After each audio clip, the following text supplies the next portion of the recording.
Bom, pessoal, comecei a gravar. Vou iniciando aqui, então. Hoje o nosso encontro vai ser um pouco mais expositivo da minha parte, né? Preparei um slide aí para a gente ir acompanhando, mas vocês podem me interromper a qualquer momento, seja no áudio, seja no chat. Vou tentar prestar atenção aqui, mas qualquer coisa, só se manifestar aí.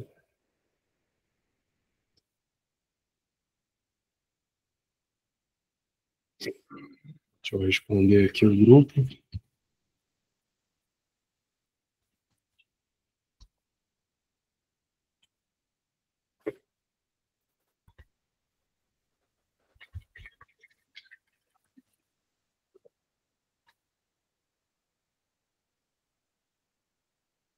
Bom, pessoal, a gente vai falar sobre bipolaridade, né? O slide que eu preparei é acerca de uma fenomenologia da mania, mas não dá para falar de mania sem falar de bipolaridade, né? Não existe uma coisa sem a outra, não existe assim uma mania pura, a não ser por abuso de substâncias, algo nesse sentido, né? Mas em termos de psicopatologia, ela sempre está atrelada a um quadro cíclico, né? Uma variação aí entre mania e melancolia, mania e depressão. E ao longo da aula, a gente vai passar por esses 5 tópicos aí que eu preparei. A gente vai ver um pouquinho do histórico do conceito de bipolaridade. A gente vai passar aí por todos os DSMs, de ver como isso evoluiu ao longo do tempo. A gente vai ver como é que a fenomenologia trata isso, como ela tratou isso ao longo do tempo. Vamos falar sobre tratamentos, tanto a parte de tratamento farmacológico quanto tratamento psicoterapêutico.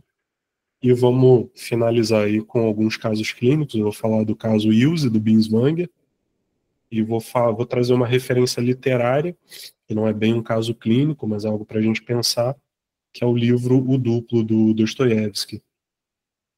Não sei se eu vou conseguir finalizar tudo hoje, mas vou tentar. Se eu não conseguir, a gente continua aí no próximo encontro.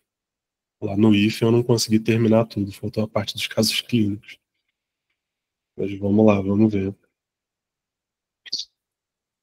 Breve histórico aí da bipolaridade. A gente vai começar lá na Grécia Antiga, com Areteu da Capadócia, vai passar aí pelo Iluminismo, né? Pelo Renascimento com Fauré e Baillarger. Vamos passar por Kraepelin, vamos chegar nos mais modernos, Leonhard e Axcal. Aqui nessa primeira parte, a gente está falando assim de como a psiquiatria mainstream lida com a bipolaridade, né? Como a psiquiatria hegemônica encara isso. Então, melancolia e mania na antiguidade. Hipócrates, já no século IV e V, ele descrevia a melancolia, que vem de melan, negro, colis, bile, ou seja, bilis negra. Ele pensava, né, as condições como variações dos humores. Então, era uma condição associada à aversão ao alimento, consistia num certo desalento, abatimento, insônia, irritabilidade, inquietude. E afirmava que o medo ou a depressão prolongados significavam melancolia. Para ele, como eu falei, as doenças mentais seriam fenômenos derivados de um distúrbio humoral subjacente, ou seja, teria aí algum fluido corporal alterado que precisaria ser drenado, reposto, filtrado. E para Sorano de Éfeso, a mania envolvia um prejuízo da razão com delírios, e a melancolia envolvia estar abatido com propensão à raiva, sendo que quase nunca se estava alegre e tranquilo. Partindo aí para Areteu da Capadócia, que foi o primeiro médico a descrever a bipolaridade em si, ele é um médico do século I, que fazia parte do grupo dos ecléticos. Ele foi o primeiro médico a descrever diabetes mellitus. Tem essa curiosidade aí na biografia dele. E ele notou que a melancolia e a mania, elas faziam parte de um mesmo e único quadro. Ou seja, que geralmente quando a pessoa tinha uma mania, ela tinha também um quadro de melancolia associado, né? Variava de um para o outro. Então, no capítulo 5º do seu livro, chamado Sobre a Etiologia e Sintomatologia das Doenças Crônicas, ele escreveu: Penso que a melancolia é o início e, como tal, parte da mania. O desenvolvimento da mania é o resultado da piora da melancolia, em vez de se constituir na mudança para uma doença diferente. E mais explicitamente, ele escreveu assim: na maioria dos melancólicos, a tristeza se converte em alegria, e os pacientes então desenvolvem o que se chama de mania. Ele diferenciou também a melancolia biológica da depressão reativa, do que a gente chama hoje de depressão reativa, né, que teria causas ambientais. A gente tem que dar um mérito aí a esse médico que já no século I realizou esse feito aí, né? Eu não sei se vocês já leram esse texto, mas lá no blog tem um texto sobre bipolaridade em que eu menciono um capítulo de livro de um filósofo famoso aí da nossa área, da fenomenologia, fazendo meio que uma crítica, né? Esse filósofo fala assim da bipolaridade como uma doença epocal, algo que, no meu entendimento, dado aí que a doença foi descrita há muito tempo, né, não faz muito sentido, né? Não faz sentido, assim, ter uma interpretação hermenêutica de um quadro que é estável aí ao longo da história, né? Um quadro, assim, muito bem delimitado, muito bem definido, né? Diria até que um dos mais bem definidos da psiquiatria, né?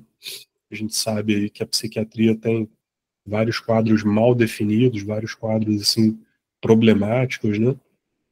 Principalmente os transtornos de personalidade, mas esse aqui parece, assim, ter uma base biológica importante, né? É algo que se mantém aí ao longo do tempo. A gente sempre tem uma prevalência aí de pessoas com um quadro bipolar. Dando um salto aí na história, a gente chega no Iluminismo. Então, Pinel, em 1809, caracterizou a melancolia como uma doença composta de um número circunscrito de delírios em oposição à mania ou um delírio generalizado que afetava todas as faculdades da mente. Esquirol, por sua vez, reconheceu o transtorno afetivo como uma forma distinta de perturbação mental, que ele chamou de lipomania, de perda, inibição e delírio mental, e abandonou o termo melancolia por considerá-lo excessivamente leigo e impróprio para uso técnico em medicina.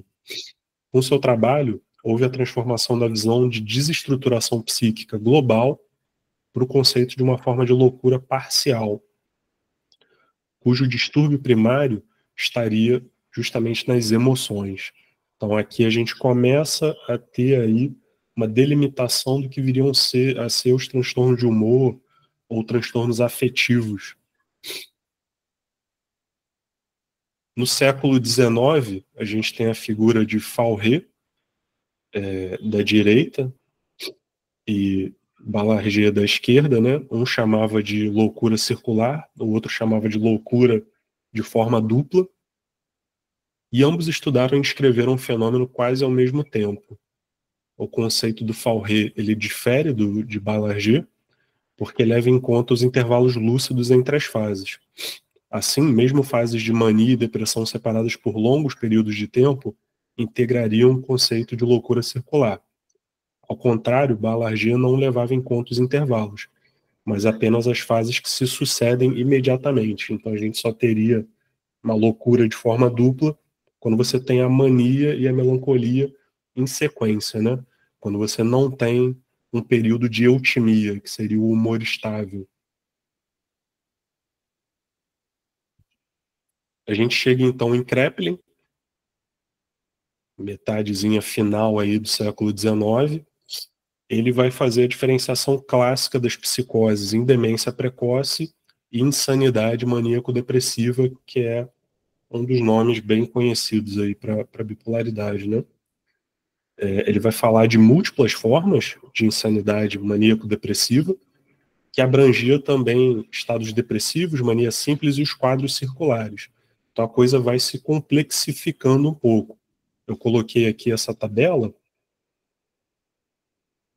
para a gente ver, que mostra assim que ele estruturava a avaliação em termos de humor atividade e pensamento. Então, por exemplo, quando a gente tinha um humor rebaixado com uma atividade, um pensamento elevados, a gente teria uma mania ansiosa ou depressiva.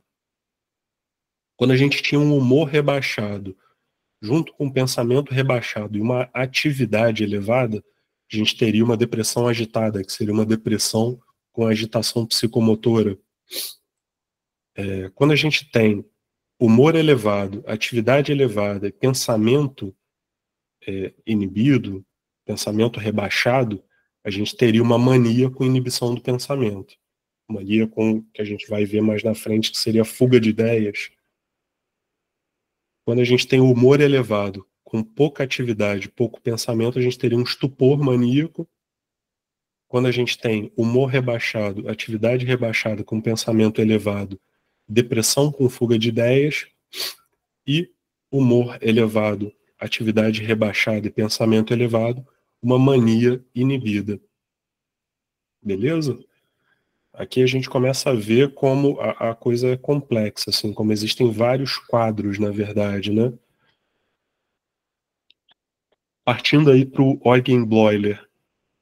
Bleuler propôs que entre a esquizofrenia e a psicose maníaco-depressiva houvesse um contínuo, então ele sai de uma avaliação categorial para partir para uma avaliação dimensional. Assim, o paciente seria predominantemente esquizofrênico ou predominantemente maníaco-depressivo. Mais ainda, ao longo da doença, o paciente poderia oscilar entre esses dois polos. Bleuler tinha, dessa forma, uma visão dimensional e não categorial a respeito das duas entidades nosológicas propostas pelo Emil Kraepelin. Aí a gente chega nas proposições um pouco mais modernas, já no século XX. Karl Leonhard vai fazer uma crítica ao conceito unitário de esquizofrenia. Ele advogava a existência de múltiplas formas de esquizofrenia, assim como Bleuler também. Ele propunha uma divisão das psicoses em monopolares e bipolares. Isso aí a gente vai ver que está presente no DSM-1. Bipolaridade no DSM-1 estava dentro do quadro das psicoses. Se a gente pensa nessa divisão neurose, psicose, tal, que é muito clássica da psicanálise, em termos de estruturas, com a proposição do Lacan, isso não se aplica muito bem a esse quadro. Tá? Durante um tempo foi considerado como psicose, depois se criou a conceituação de transtornos afetivos ou transtornos do humor. E aí, os quadros monopolares, a gente teria mania, melancolia, as depressões e as euforias, e nos quadros bipolares, a doença maníaco-depressiva propriamente dita, e o que ele chamou de psicoses cicloides, que seria um tipo de ciclagem mais rápida, que hoje seria a ciclotimia. Algumas de suas ideias foram incorporadas a partir do DSM-3 e da CID-10. Raghup Akshkal é o último aí que a gente vai ver. É um autor um pouco polêmico que propôs a existência de um espectro bipolar, ou seja, um contínuo com diferentes variações de experiências. A gente viu aquele quadrinho do Kraepelin, né, com as classificações de diversos quadros. Aqui a gente tem um gráfico de humor. Isso aqui não é exatamente do Akshkal, mas dialoga com a proposição dele, tá?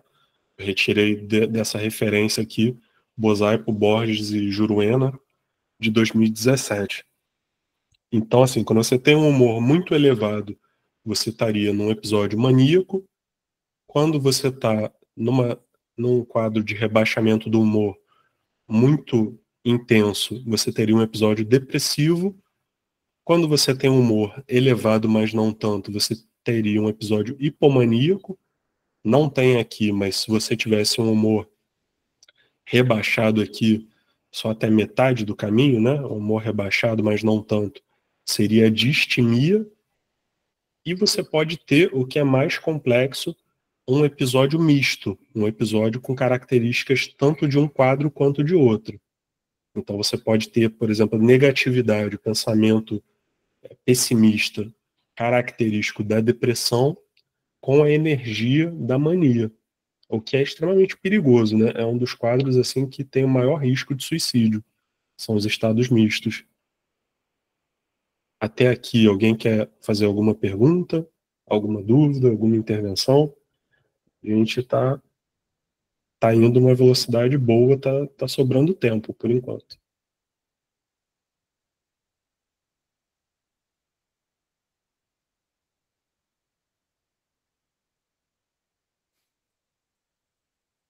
E aí vamos passar aqui pelos 5 DSMs, ver como é que isso evoluiu ao longo do tempo. Então aqui a gente tem o DSM-1. Como eu falei, a gente tem aqui reação maníaco-depressiva, né? Reações afetivas, tipo maníaco, tipo depressivo, dentro dos transtornos psicóticos. Então era considerado uma psicose até então, né? Até 1952 aí, DSM-1 considerava como uma psicose a bipolaridade. E a gente tem um outro quadro interessante aqui, que é o transtorno esquizoafetivo. Vocês já ouviram falar de transtorno esquizoafetivo? Já lidaram com transtorno esquizoafetivo? Sabem do que se trata?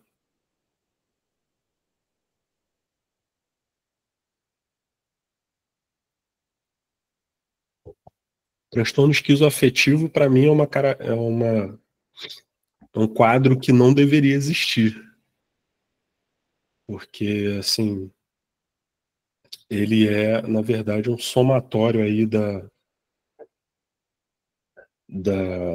bipolaridade com a esquizofrenia, né? Você poderia avaliar as duas de forma isolada, mas o transtorno esquizoafetivo seria o somatório dos dois. Agora, o que complexifica, o que dificulta a avaliação desse transtorno, o transtorno esquizoafetivo? Não sei se todo mundo sabe, mas no transtorno bipolar, tanto na mania quanto na depressão, você pode ter sintomas psicóticos, você pode ter delírio, você pode ter alucinação. Só que esses sintomas psicóticos, eles são justamente desencadeados pelo episódio de humor. Eles não se apresentam quando você está eutímico, ou seja, quando seu humor está estável.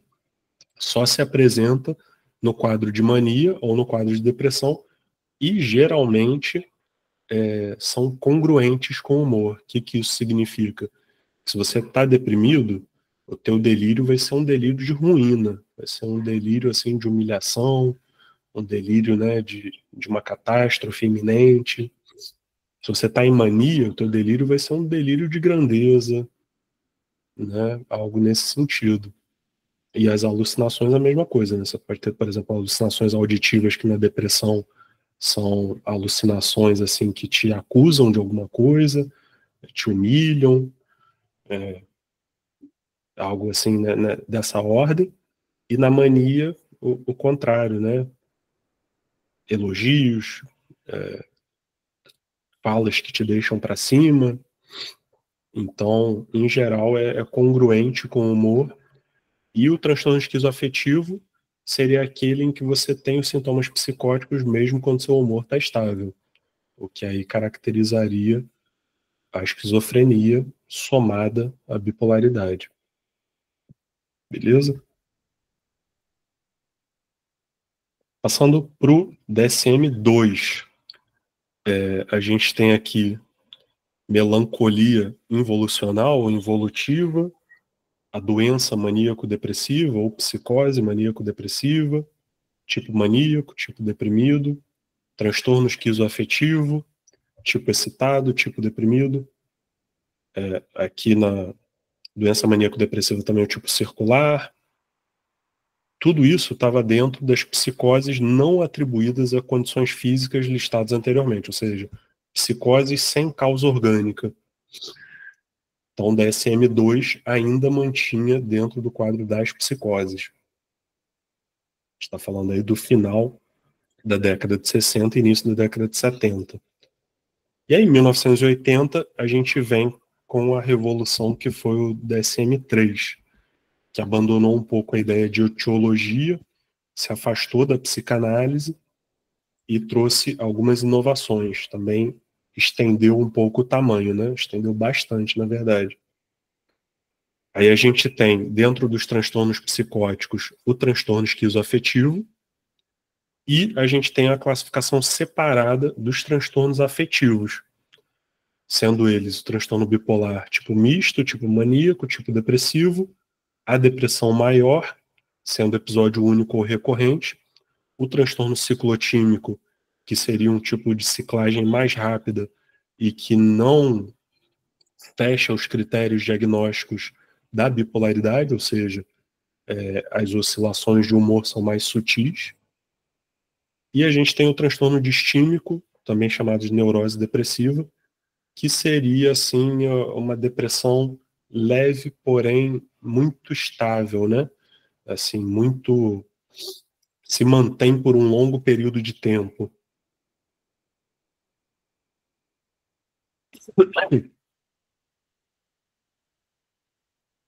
SM4 a gente vê que o número de classificações aumentou. Então a gente tem o transtorno esquizoafetivo dentro da esquizofrenia e outros transtornos psicóticos. O transtorno esquizoafetivo pode ser tipo bipolar ou tipo depressivo. E dentro dos transtornos afetivos a gente tem o transtorno bipolar tipo 1 e tipo 2. Tipo 1 seria aquele que tem um quadro de mania, e o tipo 2 seria aquele que não faz um quadro de mania franca, mas faz um quadro de hipomania. Ou seja, é uma mania um pouco mais leve, um pouco mais sutil. Não é tão... Não deixa a pessoa tão disfuncional, né? A gente tem a depressão maior, com episódio único, episódio recorrente, tem o transtorno ciclotímico, transtorno distímico, tem o transtorno afetivo por uso de substâncias e tem a criação do quadro de depressão pós-parto, outro transtorno afetivo aí que é criado com DSM-4. DSM-5 aumenta ainda mais o número de classificações. A gente está falando aí de um manual com 1000 páginas, né? Então é difícil não encaixar em alguma coisa do DSM-5. É uma patologização da vida, realmente. A gente tem aí o espectro da esquizofrenia e outros transtornos psicóticos, tendo os transtornos esquizoafetivo tipo bipolar, tipo depressivo. A gente tem ainda o transtorno bipolar tipo 1, tipo 2, transtorno ciclotímico. Mas a gente entra num tipo de classificação aqui leve, moderada, grave, com características psicóticas, em remissão parcial, em remissão completa.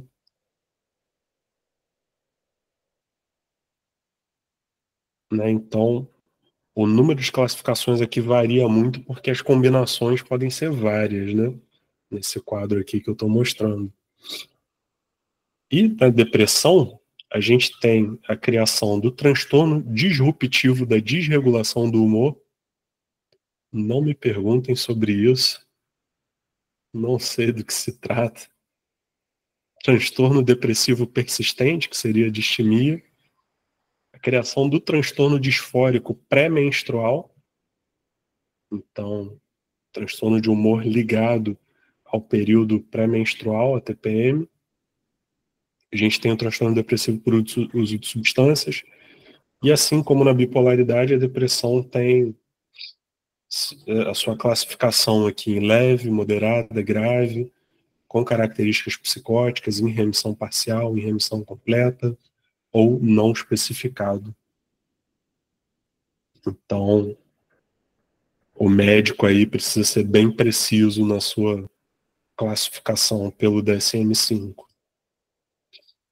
DSM-5-TR não trouxe grandes inovações para essas questões, mas incorporou aí um novo quadro que eu destaquei, que foi o transtorno de luto prolongado. Então, se você tiver luto por muito tempo, comece a se preocupar porque você pode ter um transtorno mental.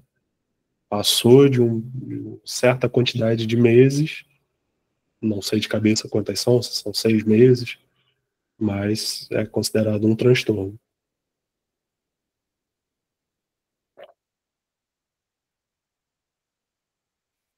Dúvidas, comentários até aqui? Tá interessante para vocês? Sim. Aquele que você falou, não me perguntem, não seria aquele que a pessoa é explosiva, tem Pode hiperreação, ser, pode ser. né, que tem reações desproporcionais? Sim. Eu não me lembro de cabeça, mas Também pode não. ser. Se está em outro classificação. Vou ter que olhar o manual depois. São 1000 páginas, é difícil decorar tudo. Tem que consultar. E aí, vamos Vitor, falar então de coisa boa, né? Oi. peraí, eu fiquei com uma dúvida na hipomania, Uhum. porque como é que é diagnosticado uma hipomania? A pessoa está feliz e tem que ficar o quê? Uns 6 meses na hipomania? Porque é Não, meio. pode ser mais curto, pode ser dias ou semanas. Mas Mas assim, para mim isso ficou meio. tem que causar algum prejuízo para a pessoa, né? Tem que ser um quadro de Ah, tá. elevação de humor que gere algum tipo de problema. Que problemas são comuns? Hipersexualização, então se envolver em atividades sexuais de forma intensa, de forma às vezes sem proteção, um descuido em diversas áreas, um descuido financeiro, por exemplo, então adquirir muitas dívidas. Nossa, Vitor, isso está em hipomania? É isso que eu ia Pode falar estar em agora. hipo, sim. Mas é Pode mania estar em bem hipo, tênue, porque assim, poderia ser mania também. sim. É, Sim. A né? gente vai ver 2 vídeos que são 2 simulações de entrevista, e aí eu vou fazer um exercício, quero que vocês identifiquem quem está em mania, quem está em hipomania, mas é mais para Legal, frente. legal, vai ser bom. Mas os tipos de prejuízo geralmente são esses, assim, endividamento, a hipersexualização, pode ter uma irritabilidade, então pode haver heteroagressão, a pessoa ser agressiva verbalmente ou fisicamente com outras pessoas, geralmente coisas nesse sentido. Qual a diferença da mania? Não há um prejuízo tão severo das faculdades mentais, então, assim, muitas vezes a hipomania, a pessoa fica até mais funcional. Para o capitalismo, é ótimo a hipomania, assim, você fica super produtivo. Você acorda às 3 da manhã, consegue malhar, consegue ir para o trabalho, produz muito no trabalho, volta para casa com energia ainda, dorme 4 horas por noite, assim, para o sistema é o que há. Para o sistema, assim, se nós pudéssemos estar em hipomania o tempo inteiro, seria ótimo, porque assim, a gente ia produzir muito. Ia ter alguns prejuízos, mas são prejuízos que são benéficos ao sistema, né? Porque o sistema quer que a gente consuma, então se a gente se endividar, melhor ainda. Então, assim, nesse sentido até, que não é o sentido que o filósofo falou, a gente poderia falar em uma época maníaca ou hipomaníaca, que quer que a gente fique nesse estado, né?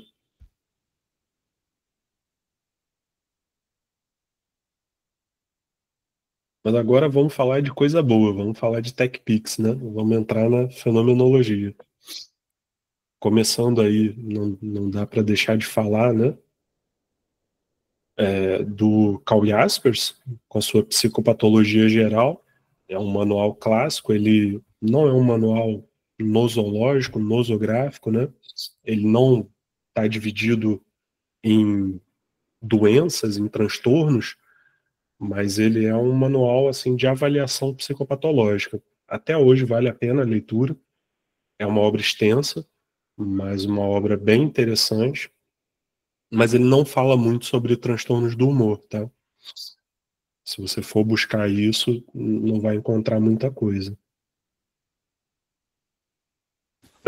Primeiro autor, assim, na fenomenologia que vai ter um trabalho interessante sobre transtornos afetivos, articulado aí com a obra de Russell, é o Eugênio Minkowski, justamente com o conceito de tempo vivido. Ele tem um artigo clássico, que depois eu posso até compartilhar com vocês, que chama Estudo Psicológico e Análise Fenomenológica de um Caso de Melancolia Esquizofrênica, em que ele descreve o quadro em termos do tempo vivido e usa alguns outros conceitos. Então, no artigo, Minkowski estabelece um diálogo com Eugen Bleuler e Henri Bergson, sendo que do primeiro, do Bleuler, ele incorpora a noção de esquizofrenia e conceitos como sintonia e esquizoidia, e do segundo, ele relaciona a ideia de elan vital com a experiência do tempo vivido. O que seria elan vital? Elan vital seria quase que um sinônimo de ânimo. Quando a gente fala assim, tô animado, né? Tô com ânimo, a gente está com elan vital elevado. Quando a gente está melancólico, deprimido, a gente está com elan vital rebaixado. A gente vai ver até mais para frente que na psicopatologia descritiva, uma das descrições de mania, uma das características é o que eles chamam de humor elado, que seria quase um sinônimo de humor elevado, que tem esse elan muito intenso, né? Vem daí essa expressão, esse humor elado. E aí, nesse artigo, Minkowski analisa o caso de um idoso de 66 anos com uma melancolia que se expressa também através de delírios de ruína, culpa e perseguição. Um texto bem interessante, vale a pena a leitura. Helena, não sei se todo mundo aqui é profissional da área psi, como estava aberto, pode ter gente aí de outras áreas, ou estudantes também, ou interessados em geral. Binswanger é um autor que também vai falar sobre quadros afetivos, né? Ele tem uma obra da década de 30, 40, que chama Sobre a Fuga de Ideias. Vocês sabem do que se trata a fuga de ideias? Já ouviram essa expressão? Ou é novidade para vocês?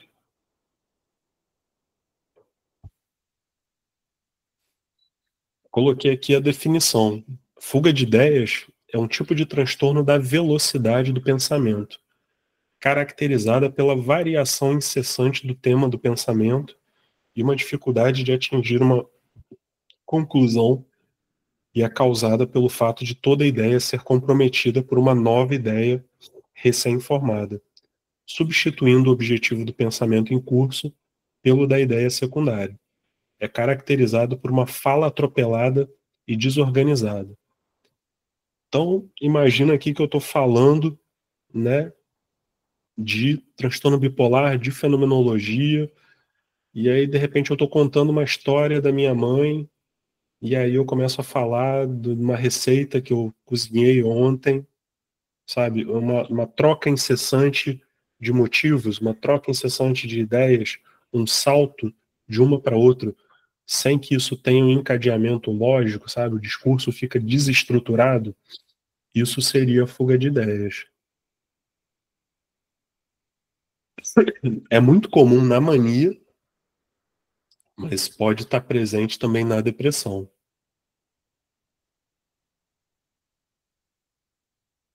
E pode ser causado também por transtornos orgânicos, né? Vale a pena investigar. Alguém quer fazer alguma pergunta? Algum comentário? Não, que também é perceptível, assim, esquizofrênicos, né? Quando eles estão Sim, sim. relatando casos, aí a ideia foge, né? Daí vai de um ponto para o outro. Só Sim. queria ressaltar isso. Em geral, um discurso desestruturado remete a essa ideia, né? Da fuga de ideias. Binswanger tem uma obra clássica chamada Melancolia e Mania, que a gente estava até decidindo se vai ler ou não, né? É uma obra posterior à briga aí do Binswanger com Heidegger, depois de todo o bafafá. Então é uma obra em que o Binswanger ele retorna a Russell. É claro que ele não se baseia somente em Russell, ele se baseia em Heidegger também, mas tem uma influência muito forte dessa obra que eu destaquei do Russell, que é chamada Lições para uma Fenomenologia da Consciência Interna do Tempo, em que o Russell descreve a temporalidade a partir das 3 extases, né? Que são a presentação, que remete ao presente, a protensão, que remete ao futuro, e a... Esqueci o nome da terceira, mas acho que eu tenho a colinha aqui na frente. Retenção, que remete ao passado. Então, retenção, presentação e protensão. Retenção seria orientação para o passado, seria aquilo que permanece. Presentação, aquilo que se apresenta à consciência no instante presente, mas também como que um elemento de mediação entre o passado e o futuro. E a protensão, que seria uma antecipação de possibilidades, uma orientação para o futuro. E a gente teria isso alterado nos quadros de transtornos afetivos. Como é que isso estaria presente? Por exemplo, na mania poderia ser uma antecipação incessante do futuro. A pessoa se engaja em inúmeras atividades, uma atrás da outra, sem que isso represente muita coisa, né? Sem que isso tenha um significado para ela. E na melancolia, a gente teria o contrário. A gente teria como que uma ancoragem no passado. A gente tem uma prevalência da retenção, sobretudo na forma de culpa, e a protensão se mostra como ameaça. Ou seja, o futuro é um futuro ameaçador. É um futuro que repete esse passado de culpa e é um futuro que pode representar uma catástrofe, representar algo muito negativo.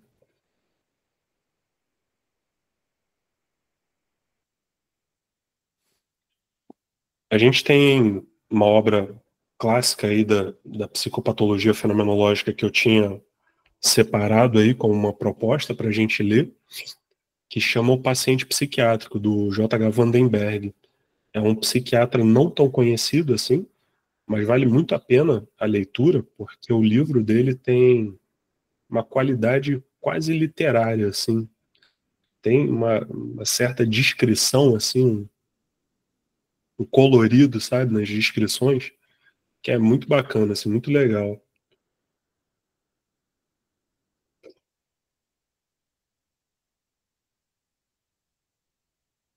A Helena perguntou aqui, transtorno afetivo é o mesmo que psicose? Não é exatamente a mesma coisa.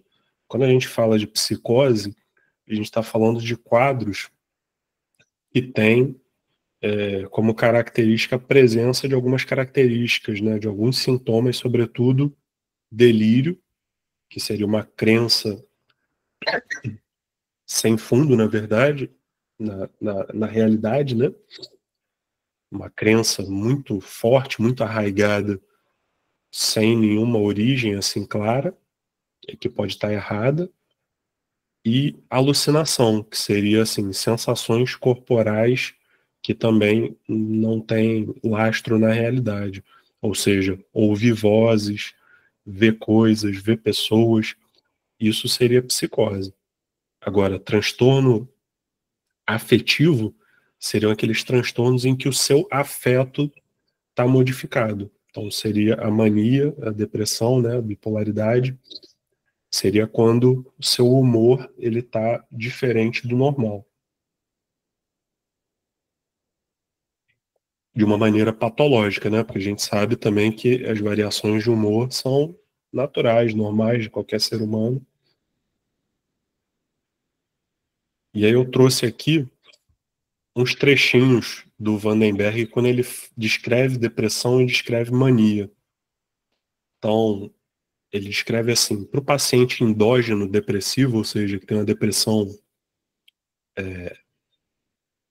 biológica mesmo, né, orgânica, a vida move-se muito vagarosamente. Ele vê todas as coisas arrastando-se laboriosamente. Consequentemente, o seu corpo também se move devagar. e penosamente.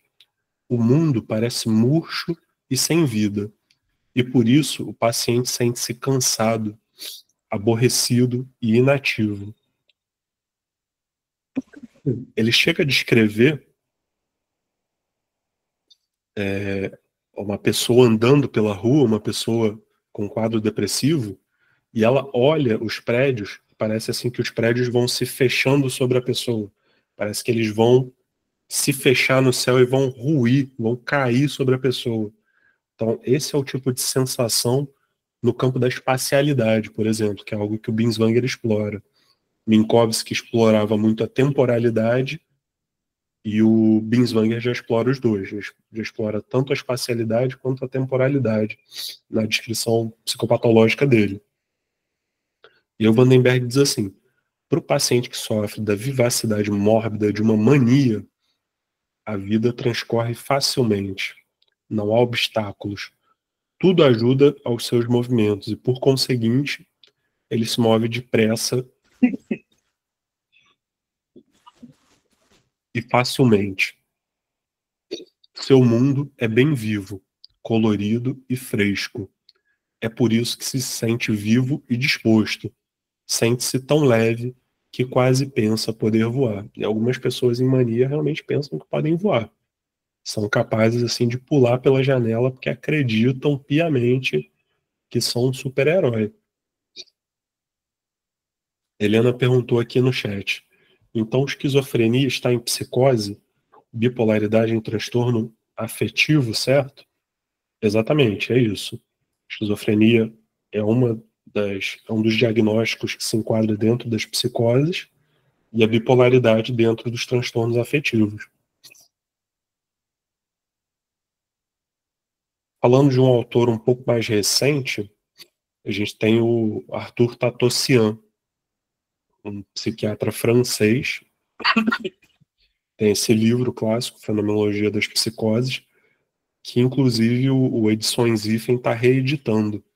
Então, estava esgotado, só encontrava em sebo, mas agora vocês encontram lá no Edições Hífen.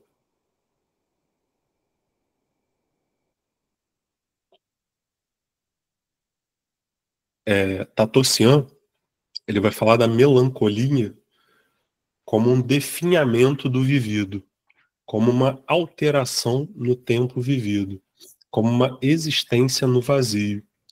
Vai descrever as alterações nesse espaço vivido como um ser em falta muito atrelado à culpabilidade. Ele vai pegar lá do Tellenbach a ideia de tipo melancólico. O que seria o tipo melancólico? Seria assim um estado pré-mórbido, seria o pródromo da melancolia, da depressão. Seria aquela personalidade que é uma personalidade rígida, que tem muita autoexigência, tem uma super identificação com o papel social. Então esse tipo de personalidade seria um tipo propício à melancolia, seria um tipo propício à depressão. A gente poderia identificar isso antes mesmo do acometimento do quadro afetivo em si. Ele vai falar da endocinese como uma despotencialização psicótica, cujo tema, que é a culpa, absorve o sujeito. A Amanda perguntou aqui, dúvida, na psicopatologia fenomenológica, existe distinções nas próprias categorias ou apenas na descrição das experiências? Cheguei atrasado, então perdão se já foi respondido isso. Alguns autores vão trabalhar com classificações nosológicas. Então vão trabalhar com ideias de diagnósticos. Vão falar de esquizofrenia, vão falar de melancolia, vão falar de mania. Alguns vão chegar a falar de bipolaridade, os mais modernos. Mas tem outros, por exemplo, Vandenberg, que ele trabalha com a descrição, não com o diagnóstico em si. O diagnóstico é menos importante do que a descrição. Por quê? Porque o diagnóstico ele não é capaz de abarcar a totalidade da experiência, a totalidade da existência. Então, assim, você vai ter autores nas duas linhas, tá? Nenhum dos dois está errado ou correto. mas você vai ter essas linhas aí. Vandenberg é esse carinha aqui, ó. J.H. Vandenberg tem esse livro chamado O Paciente Psiquiátrico, Esboço de Psicopatologia Fenomenológica.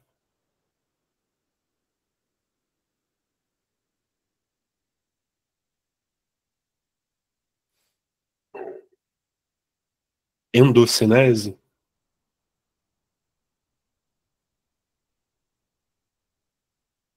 Cinese vem de movimento, né? Endo vem de organismo. Seria assim como que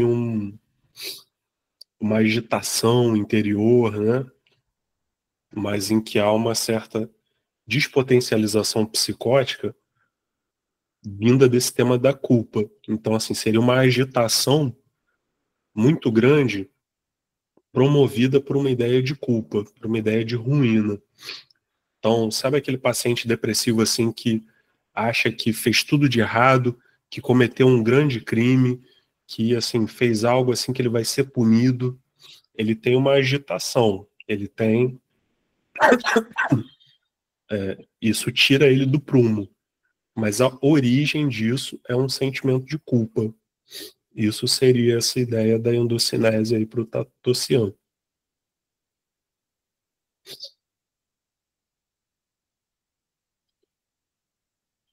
E a mania para o Tatosian? No campo do tempo vivido, ele é agora pontual, é um mundo instantâneo e superficial. Há um fracasso na constituição do outro, então, para o maníaco é como se o outro não existisse, só o que existe é o eu. Ele perde um pouco o contato com a intersubjetividade, ou com a alteridade, como a gente queira chamar. Vocês vão ver nos vídeos, assim, parece que ele ignora a presença do outro, parece que ele não respeita os limites. Parece assim que o outro não está ali, que o outro é um mero objeto, assim, uma mera coisa com a qual eu lido. Na verdade, não é bem um outro. E por isso eu não tenho respeito, eu não trato como uma pessoa.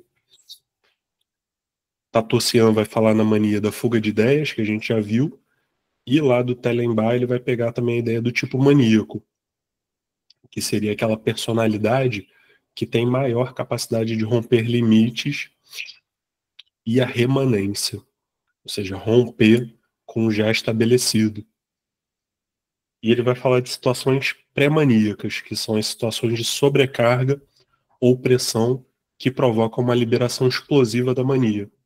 A gente vai ver isso, sobretudo no vídeo que eu identifico como uma hipomania.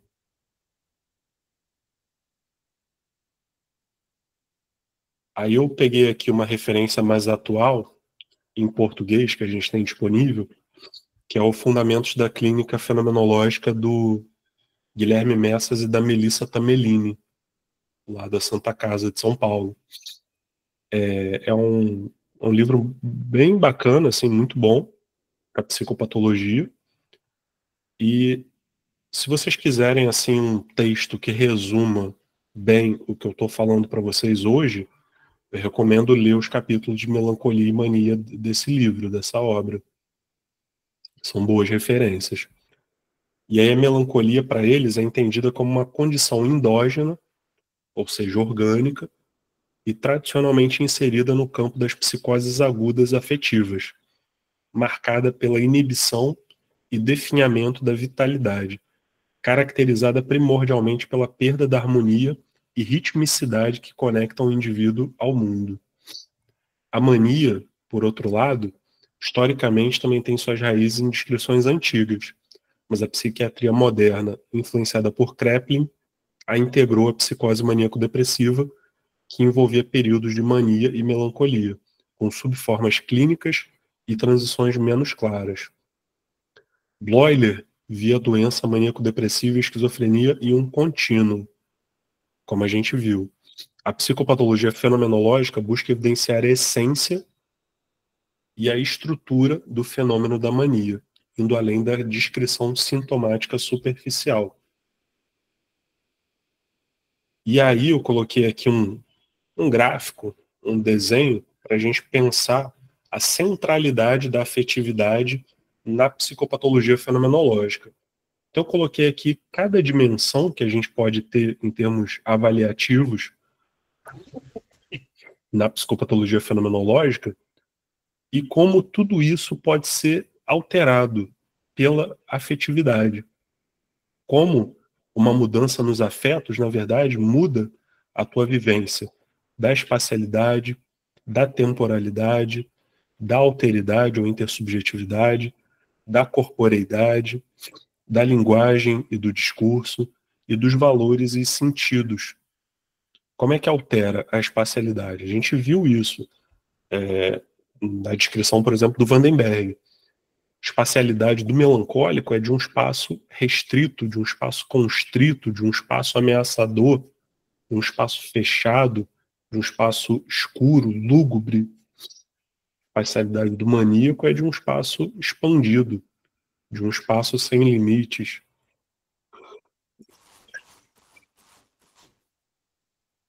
Temporalidade do melancólico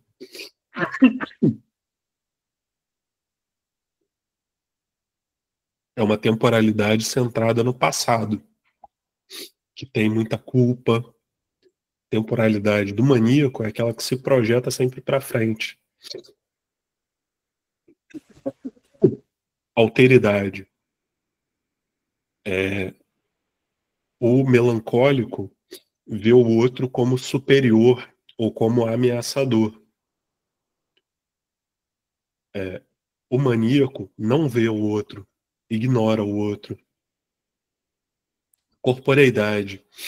Melancólico é aquele assim que está sempre curvado, está sempre cabisbaixo, está com o corpo, né, arcado. E o maníaco é aquele que está com o peito estufado, né, está expandido, expansivo. A linguagem, o discurso. Melancólico vai ter um discurso negativo, pessimista, vai ter um discurso também, uma fala lentificada. E o maníaco, ao contrário, uma fala muito acelerada, uma fala desconexa, uma fala com muitas ideias, muitos projetos. Em termos de valores e sentido, o melancólico vai ver tudo a partir de um prisma negativo, de um prisma pessimista. E o maníaco vai ver tudo a partir de um prisma positivo, otimista. E aí tem uma dificuldade nessa variação entre um quadro e outro do humor, é que você se sente outro. Você olha, por exemplo, para o que você fez quando você estava em mania, no momento em que você está depressivo, você se arrepende, você fala assim, pô, não devia ter feito. Não devia ter me arriscado tanto. Não devia ter me endividado. Não devia ter feito o que eu fiz. E quando você está maníaco, você olha para o seu estado depressivo, é o contrário. Você pensa, pô, que bunda mole, que estúpido, que pessoa sem ímpeto. Que bom que eu tô melhor agora. Geralmente é esse o pensamento. E até uma das fases em que o paciente ele abandona tratamento, né? No estado maníaco, ele acha que tá tudo bem, para de tomar remédio, para a terapia e aí as coisas desandam. Ou ele se embanana aí na mania ainda, ou a coisa descamba para um quadro depressivo grave e aí ele volta para o tratamento. Helena perguntou aqui, afetividade para psicologia está relacionada a afeto, sentimento afetivo, amoroso? Não é bem sentimento amoroso. Seria afeto no sentido assim do que a gente sente, no sentido de humor. Humor alegre, humor triste, humor elevado, humor rebaixado. Não necessariamente tem a ver com uma relação amorosa. Afeto tem a ver com aquilo que a gente sente, como a gente se sente, né? Se a gente se sente bem, se a gente se sente mal. E aí, finalizando aqui, eu botei sintomas, né, de cada um dos quadros em termos da psicopatologia descritiva. E a fonte aqui foi o livro clássico do Dalgal Arrondo, Manual de Psicopatologia. Então, na mania, o que, que a gente identifica? Humor elado, que eu já falei, vem do elan vital, seria o humor elevado.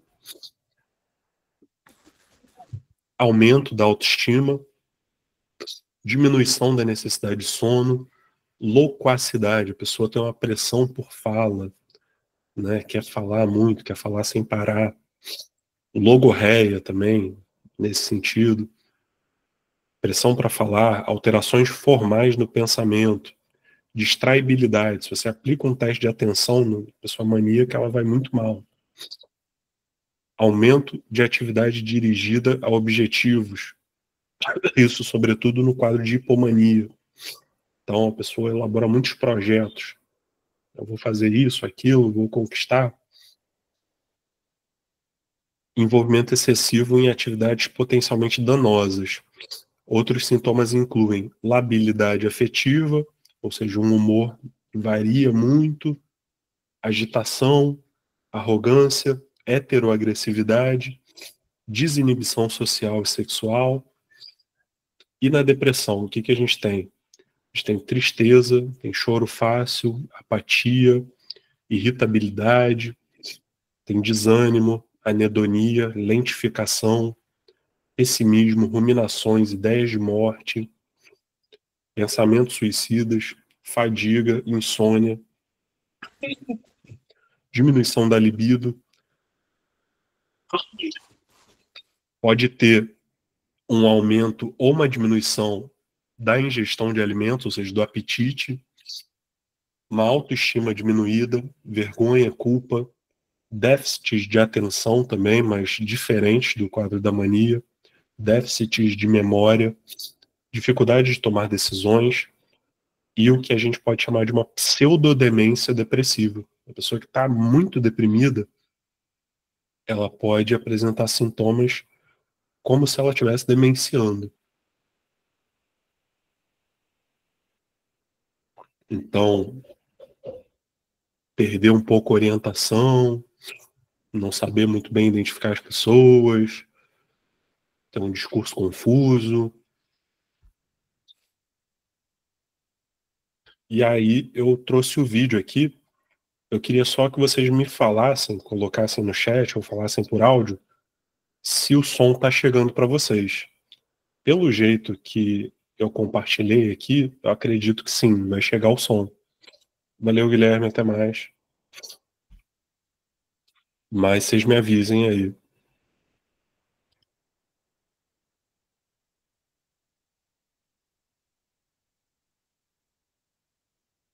Tá em inglês, tá? Mas eu vou colocar aqui a legenda em português. É uma tradução automática, então não vai ser 100%. Por enquanto não tem som. Hello there, Mr. Riley. Hello. You all right? Yeah. My name's Dr. Chegou para vocês o som? Com som, Betty, beleza. and I'm the Right. psychiatrist. Deixa eu só trocar aqui a legenda para português.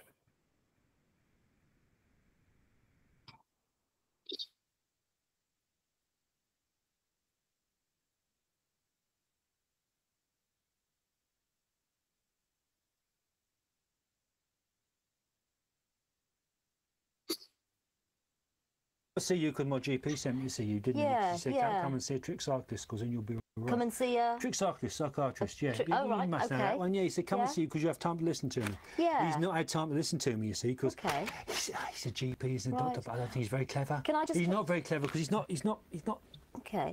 Get into this, you see. Won't let me Right. talk okay. about this. Well, He talked this at some time, but then Yeah. sometimes he doesn't. can I just clarify why you're here and why I'm here? I'm the psychiatrist come in the and see you. emergency clinic today, Right, and okay. your GP's asked me to see Right, you. so that's is that what I'm here. is that right? That's what I'm, no, yeah, because I've got to tell you about this. Okay. Yeah, Okay. and this because there's important stuff in there. Really, Right. really Well, important stuff. before in we there. start with Come that, and see can I you. just ask you what would you Yeah, like me yeah. to call you, Mr. Riley? What names? Yeah. Names are games. I don't bother with names. That's just Right. stupid. Okay. Call me John. John. Yeah. Okay. John. What's your name? Okay. I'm Dr. Betty. No, John. your proper name. My name is No, Dr. your proper name. Your name's not Doctor. At work, I am Dr. Beddy. You're Doctor. Doctor John. Who. Doctor Who. Diddly dang, waddly dang. It's good, Danny. Did you watch that? That's fantastic. That program. Okay. Now, what John, is? Yeah. can I no. ask you how old are you, John? No, only as old as the woman you feel, aren't you? Eh? Right. Okay. You know, wake the man's heart is to his stomach. Oh, yeah, fantastic. So how old would that make Food you, for John? the soul. Nice bit of soul, yeah. Right. Eh? No, a bit of fish. Fantastic. I'm half hungry. You got Right. any food? Any food round here? Oi, down there, you got any food? I'm starving now. They won't be able to get you any food. No, Shall we perhaps? I'll tell you what. Okay, let's perhaps think about let's food get back to in this. a minute. Let's Yes, get, yes, that's a good idea. This is important. This is why I'm meant to talk to you about this. Okay. Tell you what's tell going on. Tell me a bit about this then. Well, this is the work I've been doing. You know, Right. this is really important, and it's my cure for cancer. Okay. That's what it is, you know. It's all written down here. Right. Well, it's not written down. It's here, and it's at home in my books at home. Right. What I get from the papers is I get sort of clues as to what what I'm supposed to do, and how I'm supposed to get the other clues so I can hone it down and come up with a final And how long, thing. John, has all of this been going on? It's Would you going say? for ages now. How long would you Absolutely say? ages now. Well, I've been up a week. About a week? But this week I've been working really hard at it. Because It's been going on longer than a week, but I've been working it really hard for this week. Because you it's normally the have numbers, another. you see. It's the numbers you have to find out. Am I right in thinking you normally do a different job? Yeah, I'm a mechanic. You're a mechanic? Car mechanic, yeah. Okay. Yeah. Manic mechanic, they call me. Manic. Vocês entenderam até aqui o que está acontecendo? Ele chega na clínica, ele é um mecânico, ele diz que tem coisas muito importantes para falar, que o outro médico não ouviu ele, que ele estava muito irritado porque o médico não ouvia ele, e ele tem uma série de papéis ali que ele diz que são a invenção dele da cura para o câncer. E ele está acordado já há uma semana trabalhando nisso, e o apelido dele é Manic Mechanic, ou seja, mecânico maníaco, como os amigos o chamam, é o que ele ia falar agora. Mechanic. Yeah, it was my mate Dave. That my mate Dave. My mate Dave. I bought showed him this, and he told me. Well, he told me to go away because I was bonkers. He said you were bonkers. He didn't say go away. He told me to fuck off. My goodness. He Okay. said fuck off, you're bonkers. Did he? Anyway, so he did that, and so I said, well, you know, I didn't think he was clever enough, really. Right. You know, not because I went to see the doctor about it because I thought, you know, show him because he's a doctor. You know, he's been to university, he's done stuff. You know. Yeah. No, thick as shit. No, he really didn't.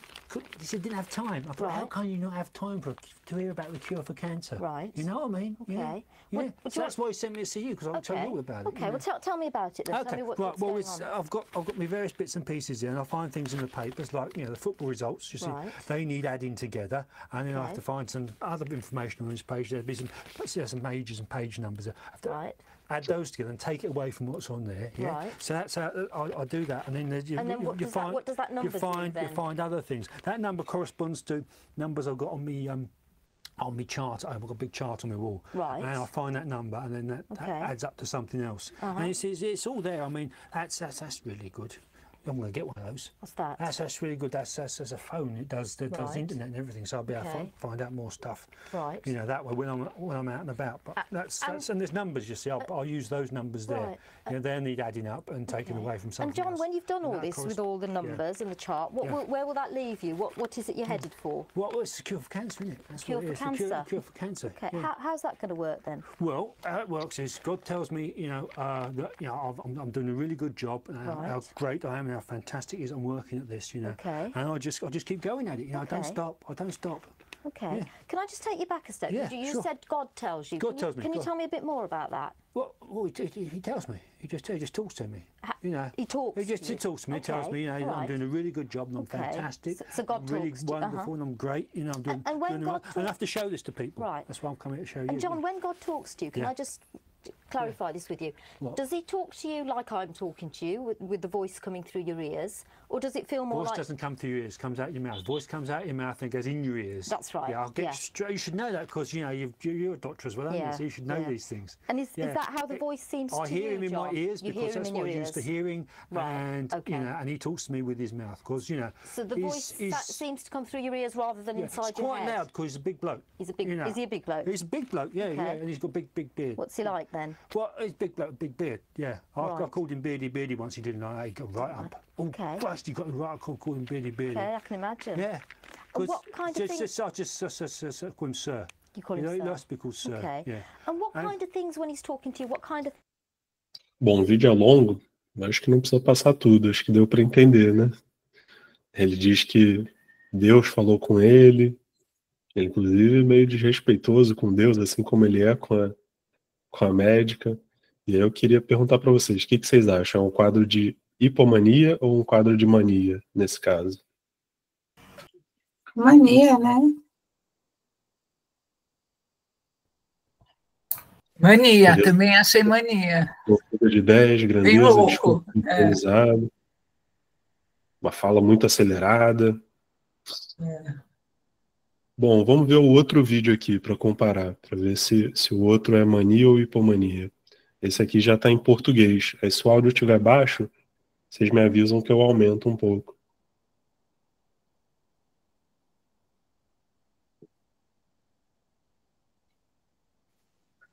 A gente se encontra. Olá, Marcos. Prazer em conhecer. Chamo José Matheus. Fica à vontade. Sua mãe entrou em contato comigo sobre que ela marcou uma consulta para você. Ela marcou, né? Ela tá preocupada, achando que tá acontecendo alguma coisa, mas eu acho que tá tudo bem. Tá tudo bem, assim. Tá tudo bem? Tô num momento bom, tô escrevendo um livro. Já escrevi um livro, né?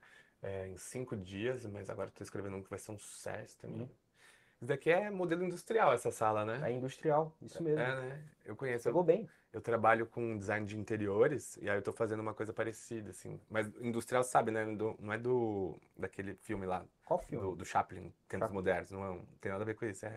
Aliás, o cara é um gênio, né? Tipo, acho o cara um gênio, Ele travou o vídeo. assim, uma inspiração do cinema, da humanidade mesmo. Você gosta de cinema? Olha, eu gosto bastante, assim, mas antes da gente entrar um pouco nesse assunto, sua mãe marcou a consulta, ela estava bastante preocupada. Eu queria entender um pouco o que está acontecendo, assim, que você... Ela tá muito preocupada, né? Então, ela disse que, enfim, que eu tô fazendo muita coisa, tá? Mas eu tô no momento, assim, no ápice, tô numa criação atrás de criação, uma coisa atrás da outra. E eu já fiz terapia, eu conheço, já li Freud, já li Nietzsche, O que você achou já li deles um pouco? Jung.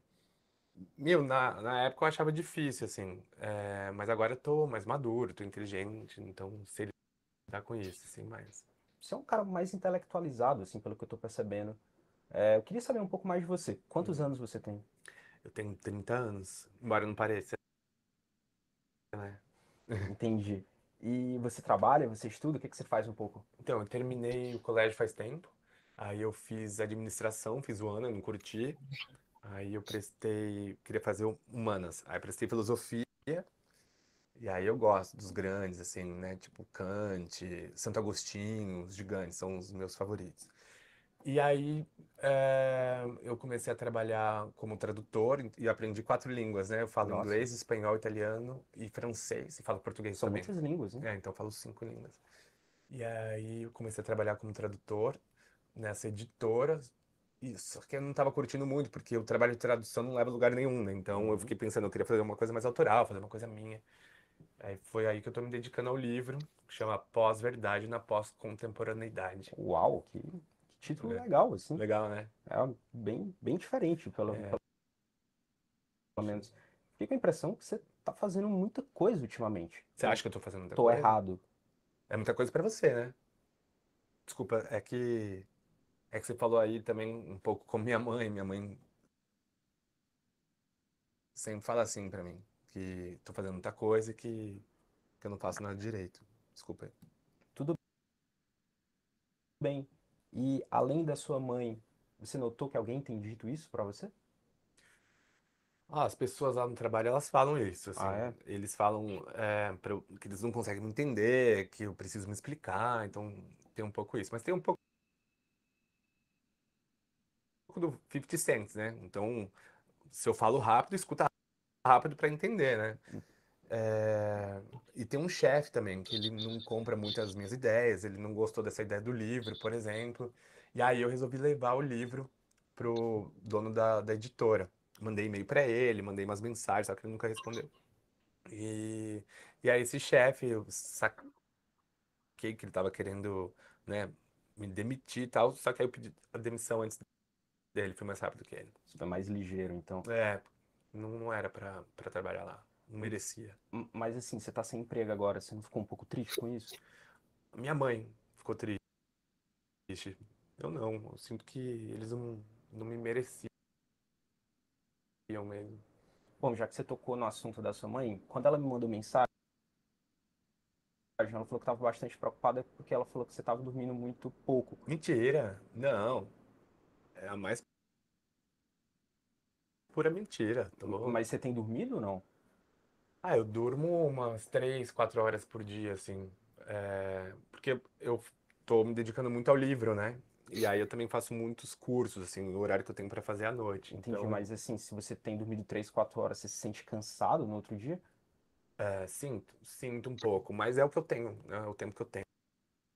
Então tá tudo certo. Enfim, de fato, assim, Marcos, parece que você está muito bem energizado, você está com muita vitalidade. Uhum. E as pessoas, assim, que costumam sentir isso, né? Às vezes elas fazem várias coisas. Você tem feito um pouco essas várias coisas ou não? O último mês, por exemplo, eu comprei uns 4, 5 cursos. Tô fazendo esses cursos. Eu faço curso de marmita, peguei um curso de dramaturgia russa, que é um curso pra caramba. Quero fazer um negócio. Você gastou muito dinheiro nesses cursos? Gastei uns 10 mil reais. Nossa. Não pode nem saber disso. Mas acho que é dinheiro que volta, né? A gente não leva nada dessa vida, então pensei em aproveitar. E o livro também. O livro vai trazer um retorno, vai ser bom demais, tá tudo aqui já. Com tudo isso assim que você está fazendo, eu acho que não está sobrando muito tempo assim para as relações, ou eu tô errado? Tá errado, tá. Eu, há umas semanas atrás, aí eu precisei sair, gastar, assim, precisava, né, suar um pouco, dançar. Fui pra balada, paquerei, fiquei com uns caras aí também. Até levei um carinha pra casa, minha mãe ficou incomodada. Enfim, mas o cara era bacana, papo bom, era gato também, assim. Até lembra um pouco você, assim. Tô brincando, não precisa ficar preocupado, não. Mas, não, tá tudo certo. Tá. Entendi, Marcos. Pelo que você tem me dito um pouco, você está fazendo muitas coisas, né? Você falou do livro, você falou um pouquinho também assim desses cursos, tem vários planos.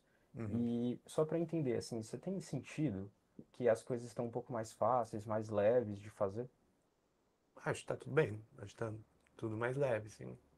E isso é comum para você? Você já tinha sentido isso antes? Não, acho que tá tudo certo, tá tudo normal. Entendi. E essa coisa assim um pouco mais leve e mais um pouco com energia, você já tinha sentido o contrário disso?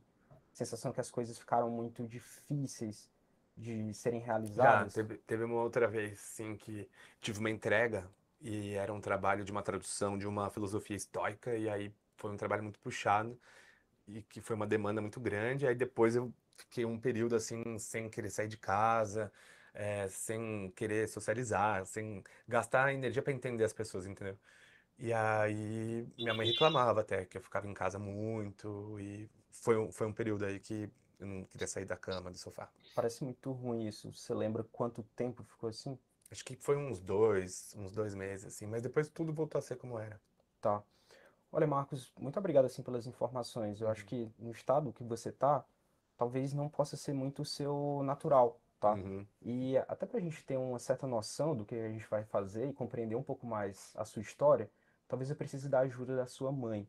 Tudo bem por você eu chamar ela? Tá, ela vai falar umas mentiras aí, mas tá tudo certo. É bom também que eu tô muito sem tempo e preciso me dedicar pro livro, vai ser bom também, vai ser rapidinho. Obrigado, Marcos. Assim, o nosso interesse aqui é lhe ajudar. Tá bom, valeu. E aí, pessoal, o que vocês acharam dos 2 vídeos?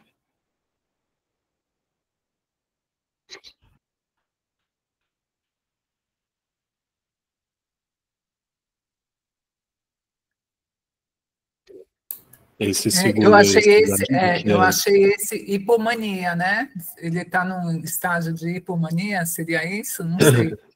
Seria isso. Primeiro estaria numa mania franca, né? E o segundo num quadro de hipomania. Vocês conseguem notar as diferenças, assim? Eu acho, Victor, que é o que você falou, né? Esse hipomania, ele vai muito ao encontro do capitalismo mesmo, né? Uma pessoa super produtiva, seria mais ou menos os Faria Limers, né? Estão sempre na atividade, sempre... O ideal é chegar nesse estado, né? O pessoal toma, inclusive, Venvance, né? Ritalina, para chegar nesse estado, assim. É confuso mesmo. Minha única dúvida... desculpa, pode falar, Mônica. Pode terminar.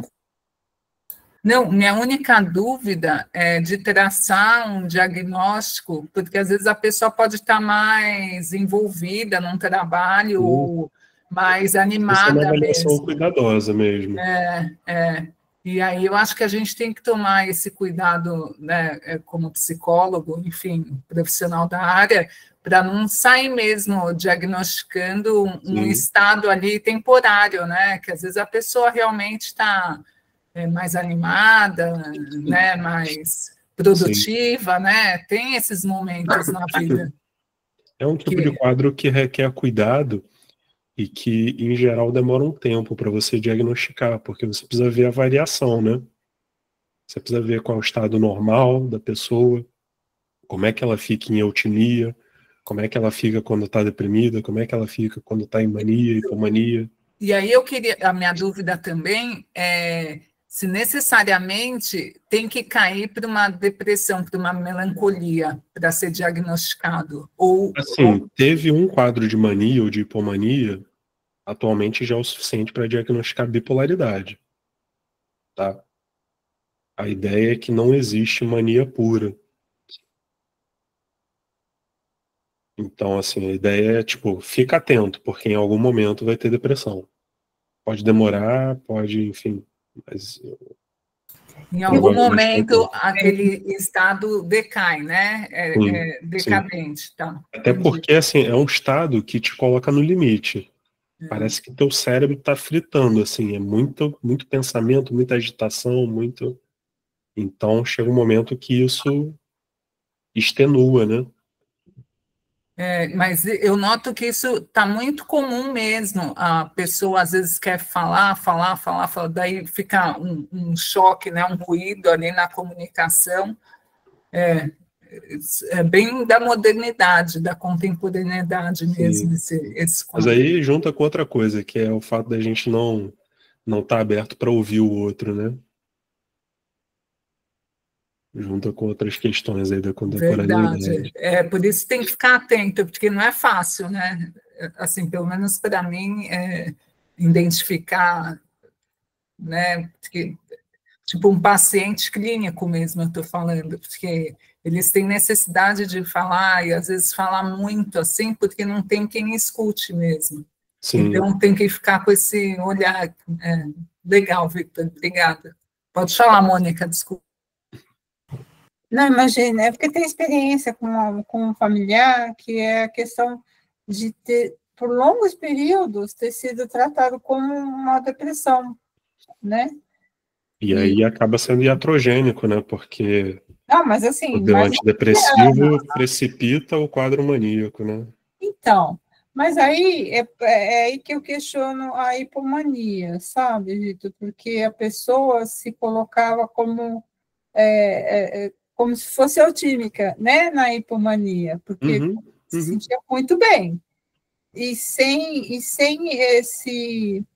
essa possibilidade. Tinha alguma coisa como não concluir, é porque assim também precisa ver a pessoa, a atividade profissional da pessoa, no caso, assim, não tinha uma atividade profissional, dono de casa, então, assim, como é que você avalia o prejuízo social, a disfunção social, se você não tem esses parâmetros tão delimitados, né? É bem sutil mesmo. Sim, e para mim ainda, assim, a hipomania ainda é muito menos do que esse segundo vídeo, sabe? É muito mais sutil, né?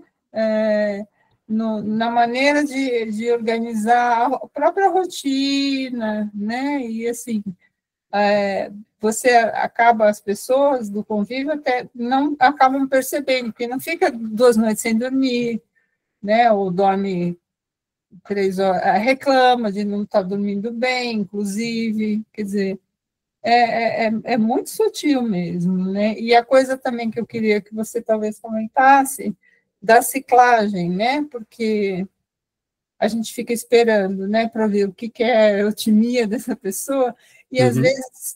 a gente vai direto de um para o outro, inclusive através de estados mistos, né? Isso, que eles chamam de ciclagem rápida, de mostrar os 3 estados, né, se a gente pode chamar assim, no mesmo dia, em 24 horas, né? Então, fica... E a pessoa nunca traz como queixa quando está em hipomania. Geralmente diz que está bem, como esse rapaz, né? Só fazer um comentário e Sim. já uma pergunta também, né? Que eu fico pensando como é que esses pacientes chegam ao consultório, visto que nesse caso do vídeo, por exemplo, até que ponto a pessoa consegue, ou qual é o ponto que às vezes a pessoa consegue identificar que isso se torna um problema? Porque na medida que ele está ali muito produtivo, que ele está, apesar de ter alguns prejuízos, mas se isso não for tão perceptível, ou se não tiver uma rede de apoio, às vezes isso nem chega até o consultório, Sim, ou assim, sim. o que sua experiência... O mais comum é que a pessoa chegue na fase depressiva. Depressiva, né? Sim, é o mais comum, porque aí é o que gera incômodo. Na fase de mania, na fase de hipomania, geralmente ela vai por indicação de outra pessoa, ela se torna um problema pro entorno. Então, como no caso ali que a mãe, né, indicou ele aí.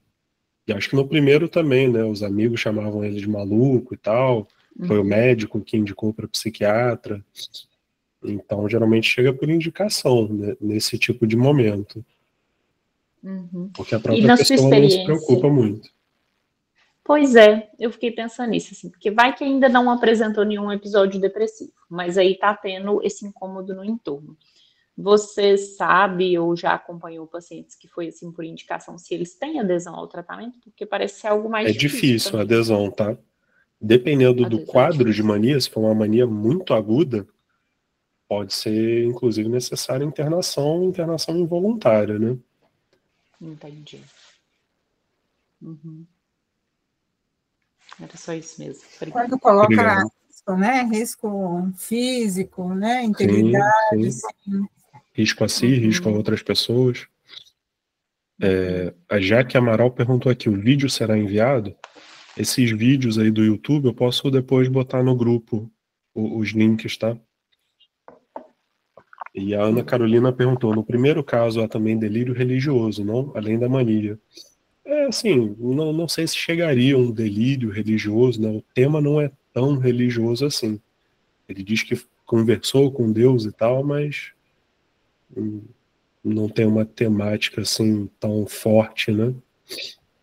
Não sei, não tem sei uma coisa de pregação, né? De dizer que está falando em nome de Deus. É quase como assim, ele falou que eu posso continuar, que eu estou bem aqui no que eu estou fazendo, né? Sim. E a Helena perguntou, o segundo está hipo, ok, ele está hiperativo, mas produz algo com lógica que possa ser inserido em algum contexto? Se ele de repente percebe que não está funcionando, pode deprimir gravemente, não? Sim, ele está hipomaníaco, ele pode deprimir gravemente, sim. Por mais que ele não produza algo ali que possa ser inserido em algum contexto, dá para notar uma diferença grande em relação ao primeiro quadro, né? Que estava assim, muito acelerado, dias sem dormir, umas ideias muito doidas. Então o segundo ainda está um pouco funcional, ainda que esteja se encaminhando aí para uma disfuncionalidade. E aí a Helena perguntou também, transtorno de personalidade está em psicose? Não, os transtornos de personalidade não estão em psicose, não. É um quadro, uma categoria separada, né? Transtornos de personalidade.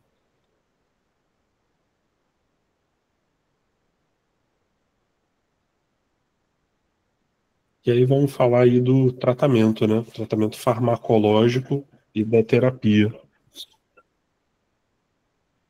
tratamento farmacológico do transtorno bipolar geralmente envolve o uso de estabilizadores de humor. E como é que eles evoluíram ao longo do tempo? A gente tem o carbonato de lítio, que é o estabilizador de humor propriamente dito, é um sal que é encontrado naturalmente na natureza, né? Foi descoberto por acaso, descobriu-se porque a prevalência de transtorno de humor em uma dada população que bebia uma água com esse sal era muito menor, e daí começou-se a investigar, chegou-se nesse sal, né? A gente tem alguns anticonvulsivantes que são utilizados como estabilizadores de humor, que são a carbamazepina, a oxicarbazepina, o ácido valproico e o divalproato de sódio e a lamotrigina. Já são uma segunda geração aí de estabilizadores. E a gente tem os antipsicóticos atípicos, que são uma terceira geração, que podem ser usados também, geralmente como adjuvante, não como o principal medicamento, né? Que é a quetiapina, risperidona, olanzapina, entre outros. Então é bom a gente conhecer esses nomes para quando chega o paciente no consultório e diz que está tomando alguma medicação, a gente saber mais ou menos qual é a ideia aí do psiquiatra, o que ele está querendo tratar, né?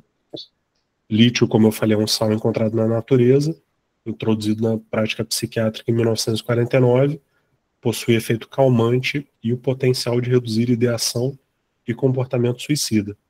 Uma das únicas medicações que tem esse potencial. Requer cuidado na aplicação, porque a dose terapêutica é muito próxima do nível tóxico. Então, ela requer um exame específico, que é o exame de litemia, sendo feito com regularidade. Precisa fazer esse exame aí de tempos em tempos para não ter intoxicação. E o que a intoxicação por lítio causa? Vômito, diarreia, tremedeiras, sintomas neurológicos, entre outros. É uma intoxicação horrível. Então, não recomendo. Então, o paciente aí precisa fazer realmente a litemia para controlar o índice no sangue. E a gente tem também os antidepressivos, né? Geralmente são utilizados em conjunto. É um antidepressivo com o estabilizador do humor. Como eu falei, quando eu estava conversando ali com a Mônica, se utilizados sozinhos, os antidepressivos têm um efeito iatrogênico na bipolaridade, ou seja, um efeito negativo. Eles podem piorar o quadro, porque eles podem induzir o quadro maníaco ou hipomaníaco. Como é que os antidepressivos evoluíram ao longo do tempo? Lá em 1950 a gente tinha os inibidores de monoaminoxidase, os IMAOs, que é iproniazida, entre outros. Nos anos 60 foram desenvolvidos os antidepressivos tricíclicos, os AT6. Entre eles a gente tem a imipramina e a amitriptilina. De 1970 em diante a gente tem o desenvolvimento dos inibidores seletivos de recaptação de serotonina e também os de noradrenalina. E aí a gente tem a fluoxetina, o citalopram, o escitalopram. E a partir dos anos 2000 a gente tem pesquisas mais modernas envolvendo o sistema glutamatérgico do glutamato, o sistema opioide e estudos sobre fatores de inflamação. Isso porque a hipótese serotoninérgica, que era o que embasava as medicações até então, ela foi meio que refutada, assim, ela caiu meio que em desuso, né? Atualmente a gente vive assim um interregno, a gente vive um momento assim de virada em que a gente não sabe muito bem por que as medicações funcionam, mas sabe que elas funcionam. A gente não é capaz de explicar totalmente os mecanismos biológicos. Então, pode falar. Inclusive, eu ouvi de um psiquiatra do HC que, assim, o efeito esperado da lamotrigina, por exemplo, né? Se está em uma crise de depressão, né? A dose mínima pode variar de um paciente para o outro e pode ter um efeito não esperado. Sim. Né? Então, assim... As medicações psiquiátricas são muito tentativa e erro, né? Sim, assim, essa singularidade de observação e do acompanhamento, né? Porque Sim. quando você falou, então se tá com a fluoxetina, então é um paciente que tende, né, a deprimir, e não necessariamente, né, nesse sentido, dessa singularidade, dessa combinação de como modular o humor caso a caso, né? Se tem mais alteração de sono, e tem mais quetiapina, etc, etc. Sim, sim. Helena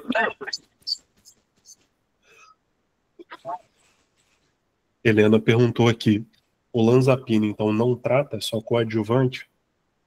Deixa eu voltar aqui. A ideia é que ela seja realmente um coadjuvante, que ela seja utilizada em conjunto com outras medicações, não seja a medicação principal para esse tipo de quadro, né? Não quer dizer que em outros quadros ela não possa ser utilizada aí como medicação principal. Ele perguntou aqui do canabidiol, né? Até onde eu sei, canabidiol para depressão ainda está em estudo, né? Não tem nada assim comprovado, nada definitivo nessa área, não. E aí, passando para a nossa área, né? A área da psicoterapia. E aí, o que eu vou falar aqui independe de perspectiva, né? A gente é mais afeito aí à fenomenologia, mas basicamente todo mundo faz a mesma coisa nesse caso. E o que a gente costuma fazer? A psicoterapia ela é bastante desafiadora durante a mania e hipomania. Ela costuma ser buscada na fase depressiva. A psicoterapia envolve uma certa aprendizagem de identificação da fase atual, então precisa do que a TCC chama de psicoeducação, né? De, assim, identificar os padrões, conseguir identificar qual é a fase atual, né? Até para aumentar o engajamento no tratamento. É um tipo de terapia que pode necessitar da ajuda de familiares ou de pessoas próximas. E o que a gente faz na fase maníaca? A gente faz um manejo da impulsividade, controle de comportamentos de risco, e na fase aguda pode necessitar de internação. Na fase depressiva, manejo da culpa, manejo da negatividade. Os estados mistos são a fase mais desafiadora e a que há maior risco de suicídio. A gente precisa também trabalhar a redução do estigma relacionado à doença e estimular uma vida saudável, mantendo a rotina de sono, de alimentação, de exercícios, e também fazer um manejo do estresse, que pode influenciar o humor, né? E falando aí de redução do estigma, vou abrir o jogo aqui com vocês. Eu convivo com diagnóstico de bipolaridade tipo 2. Então, tenho quadros depressivos com quadros hipomaníacos. E eu manejo isso, né? Faço meus atendimentos, faço minhas aulas, enfim, tenho uma vida produtiva normalmente, mas tomo a minha medicação, tenho inúmeros cuidados. Então, eu sou alguém que cuida, mas alguém que é cuidado também. Faço meu acompanhamento psiquiátrico, faço minha terapia. E aí vocês podem perguntar qualquer coisa em primeira mão também, para alguém que passa pelo quadro, né? Ô, Vitor, pela sua experiência, assim, como pessoa em tratamento, né? Essa possibilidade de você reconhecer, né? Alguma alteração de humor se instalando, né? Alguma flutuação de humor, assim, você acha que isso... não sei, porque eu vejo como um aspecto mais importante, talvez, do processo terapêutico, né? E às vezes o paciente chega, né? A gente e o paciente, assim, no senso comum, atribuir muito à medicação, né? Esperar a expectativa muito grande em relação à medicação, né? E negligenciar um pouco esse aspecto de autoconhecimento, essa sensibilidade que vai se desenvolvendo em relação a onde é que eu estou, o que está acontecendo, né? Essa irritação que eu senti, o que é, que nível que está. Ninguém melhor que a própria pessoa para identificar esses padrões, né? Então precisa ser um trabalho conjunto. Meu primeiro psiquiatra, com quem eu me tratei há uns 3 anos, não concordava com esse diagnóstico. Tratei só para depressão durante um tempo. Com o segundo psiquiatra, que eu troquei porque, enfim, esse primeiro mudou de cidade e tal, não foi nenhum desentendimento, nenhuma questão assim. Eu procurei porque eu estava num quadro que eu considero de hipomania, fazendo muita coisa, muita atividade ao mesmo tempo. Fiz concurso para Dourados, Mato Grosso do Sul, fui lá para a cidade, fiz a prova, enfim, lancei o site, fiz um monte de coisa e tal. Tava fazendo um monte de coisa e eu tava irritável, assim, eu tava brigando no trânsito, fazendo coisas que não são o meu comum, que eu identifiquei como alterações, né? E aí eu corri pro consultório e falei, olha, tá acontecendo isso, isso e isso, e eu acho que é um quadro de bipolaridade, porque, enfim, tenho esses indícios aí. E aí o psiquiatra concordou, desde então eu faço tratamento, né? O que não quer dizer que não tenha flutuação, né? Tipo, mês passado eu fiquei umas 2 semanas dormindo 6 horas por noite, o que para mim é pouco. Tava acordando tipo 3 horas da manhã, 4 horas da manhã. E aí faz o ajuste da medicação, né, para tentar ficar bem. Helena perguntou aqui, tentativa e erro significa que para acertar o medicamento então se faz o diagnóstico? Não, é o contrário. Primeiro se faz o diagnóstico, mas até achar a medicação que responde é um pouco de tentativa e erro. Você tenta inúmeras medicações, geralmente, até conseguir fechar uma configuração boa para o paciente. Já que perguntou, qualquer abordagem pode atender? Sim, eu considero que sim. E perguntou se eu faço uso de lítio. Não uso lítio porque o lítio ele tem uma característica de ganho de peso.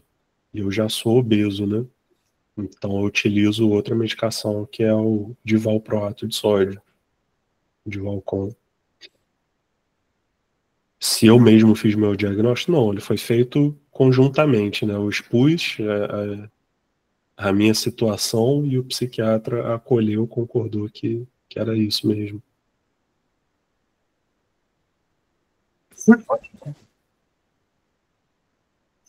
Passando aí para os casos clínicos, a gente tem o caso Ilse do Binswanger, que é um caso que o próprio Binswanger diagnostica como esquizofrenia, mas que atualmente seria facilmente diagnosticado com transtorno bipolar. E eu destaquei aqui alguns trechos do caso Ilse para a gente ver os períodos de euforia dela. É um caso que foi publicado em 1945, um caso que discute a loucura como parte da vida versus a loucura como doença mental. É uma mulher de 39 anos, casada, mãe de 3 filhos, que tem em Hamlet um modelo para um amor obstinado que ela tem pelo pai. Ela desenvolve delírios de referência, então ela diz assim em determinado momento, vocês pensam que eu não percebo que estão me ironizando?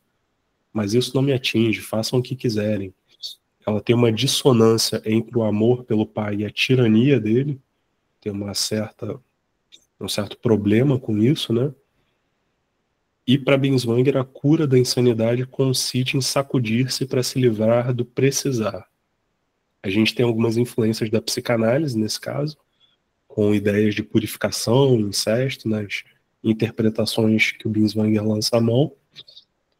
E ele diz que, como resultado da resistência da frieza dos outros, permanece no interior de Ilse a sensação da tortura que arde em chamas, da dúvida quanto mais, do sentir-se jogada para cá e para lá, entre o suposto saber e o não saber, entre a fiel confiança e a dolorosa desconfiança. E aí eu coloquei aqui os trechos de euforia, né? Logo após essa ocorrência, ela coloca a mão no forno e mostra pro pai assim, olha como eu te amo, é isso que eu faço por você. Então, logo após essa ocorrência da queimadura, seu humor se apresentava bastante elevado, até mesmo heróico, dando bons conselhos a todos que estavam à sua volta, atônitos. Apesar de tudo, nos meses que se seguiram, o marido achou-a muito mais disposta, maleável, ativa e compreensiva do que antes. 8 meses mais tarde, ela se torna ainda mais ativa, mais instável em seu humor do que até então, sobrecarregando-se física e mentalmente. Ela lê Freud, participa de um curso de ginástica da Dalcroze, em que exercícios são realizados com pouca ou nenhuma roupa, então aí um elemento de desinibição. Torna-se secretária de uma associação para a melhoria da indumentária feminina, percebe que está exagerando em seus esforços, principalmente antes e depois da menstruação. A paciente então é trazida para a nossa clínica, onde o delírio de referência se intensifica, acompanhado de um delírio amoroso que se expressa não só na crença de Ilse de que os médicos a amam e a estariam colocando à prova, um delírio de referência, né? Mas também de que ela deva amar os médicos. Não consigo mais comer nem beber antes que seja satisfeita a fome e a sede de minha alma. Por favor, dê-me o alimento de que eu necessito. O senhor o conhece tão bem quanto eu. Então há um delírio de referência, uma hipersexualização. Ilse acredita que os médicos intensifiquem nela todas as pulsões para que ela os purifique através da pulsão para o amor e da pulsão para a verdade. Pois é nisso que consiste o tratamento, que, no entanto, e ainda segundo ela, estava sendo muito agressivo. Enquanto ela acreditar nessa intenção de purificação por parte dos médicos, enquanto acreditar poder explicar a intenção deles nesse sentido, os médicos serão seus amigos e seus auxiliares. Por outro lado, na medida em que, ou enquanto Ilse não tiver certeza de que é este o caso, eles se transformam em torturadores e inimigos. Durante o tratamento na clínica de repouso, ela acredita estar se tornando o centro de todas as atenções. Nos encontros de leitura, as mulheres se sentariam de maneira tal que pudessem observá-la. Assistindo a uma palestra proferida pelo governador, ela percebe inúmeras alusões à sua pessoa e aos seus. E aí as inúmeras alusões são confusas, né? No fato de que na parede de seu quarto esteja pendurado um quadro com a paisagem de inverno, ela enxerga o propósito de torná-la fria como gelo. Depois de chegar a severos estados de excitação com tendências suicidas, de deixar de reconhecer pessoas e de apresentar um sem número de ideias de referência sem, contudo, sofrer de alucinações, Ilse recebeu alta após 13 meses de tratamento e internação, voltando para casa totalmente curada da psicose aguda.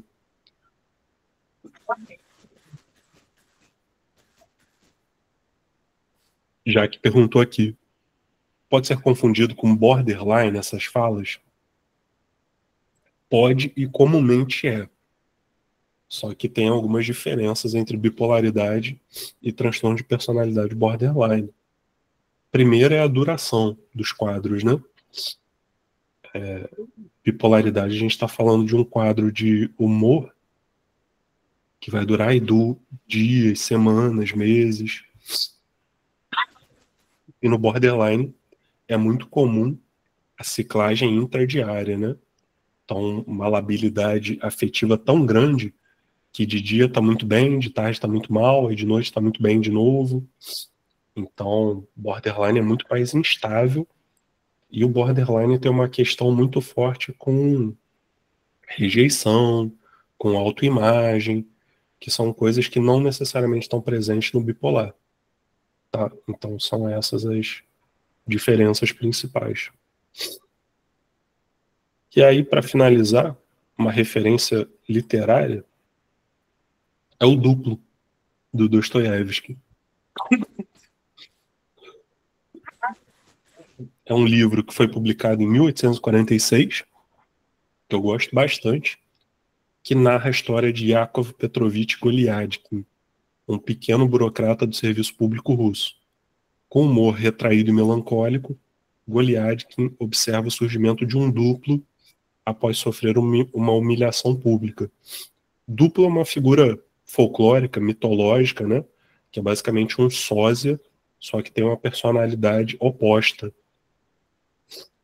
E aí o duplo surge e o senhor Goliadkin reconhecera por completo seu amigo noturno. o amigo noturno não era senão ele mesmo, o próprio Sr. Goliadkin, outro Sr. Goliadkin, mas absolutamente igual a ele. Era, em suma, aquilo que se chama o seu duplo, em todos os sentidos. Seu duplo, Goliadkin II, é exatamente como ele, porém tem uma personalidade extremamente oposta. Expansivo, autoconfiante, arrogante, conquista a todos e usurpa a posição social de seu original. Ao final da história, Goliadkin I é levado ao além por uma ambulância após sofrer uma nova humilhação. E aí eu coloquei aqui algumas cenas do confronto entre o primeiro e o segundo Goliadkin. O primeiro Goliadkin é um homem ansioso, socialmente desajeitado, que valoriza a honestidade e a dignidade, mas é incapaz de se defender das artimanhas sociais e da própria paranoia. Já o segundo Goliadkin é a sua antítese comportamental. Astuto, bajulador, socialmente hábil e implacável. A personificação das características que o protagonista despreza e teme, mas que se mostram eficazes para a ascensão social na sociedade retratada. Então, autoimagem e receptividade social. Primeiro Goliadkin, ele se vê como um homem íntegro e autêntico, mas é socialmente inepto e ansioso. Embora sua figura morrinhenta, acanhada e bastante calva fosse exatamente daquele tipo insignificante, que à primeira vista não chamaria a atenção exclusiva de ninguém, seu dono parecia gozar de plena satisfação com o que acabara de ver. Enquanto isso, segundo Goliadkin, é um mestre da adaptação social e da bajulação. Após a aparição, ele rapidamente ganha a simpatia de todos. O duplo rapidamente ganha a simpatia e a confiança de todos na repartição, inclusive de sua excelência, apresentando recomendações e agindo com habilidade. Ele é descrito como tendo um magnífico estado de ânimo e sendo dono da situação. A postura diante do conflito e da realidade. O primeiro Goliadkin apresenta-se como alguém que age em vez de falar bonito, mas frequentemente se mostra indeciso e reativo. Quando encontra Andrei Filipovich na rua, diz: faço uma reverência ou não, respondo ou não, confesso ou não. Ou finjo que não sou eu, mas outra pessoa surpreendentemente parecida comigo, e ajo como se nada tivesse acontecido. Quanto isso, segundo Goliadkin, é proativo, astuto, impiedoso, muitas vezes às custas do primeiro. Ele é eficaz e rouba os créditos do primeiro Goliadkin. Então ele apossou-se do papel reclamado pelo chefe e, em vez de raspar a mancha, dobrou-o rapidamente, meteu-o debaixo do braço e, com 2 saltos, apareceu diante de Andrei Filipovich, e com ele voou para o gabinete do diretor. Tem vários trechos aqui de comparação entre eles, mas eu queria mostrar aqui, tem um filme do duplo, né? Um filme, na verdade, baseado na obra do Dostoiévski, que é um filme assim, meio malucão, meio uma mistura de teatro com filme. Ele é meio experimental, mas é bacana, assim, eu gosto. E eu queria passar o trailer aqui só para vocês terem uma ideia assim de como é que é a história. E aí a gente finaliza aí com as dúvidas e encerra.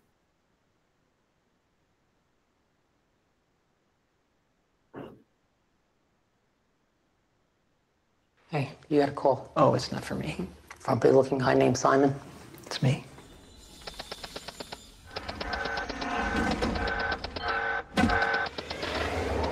How long have you been here, son? Just started, eh? Yes, sir. 7 years ago. Yeah, no, the creepy guy's here again. Hi, creepy guy.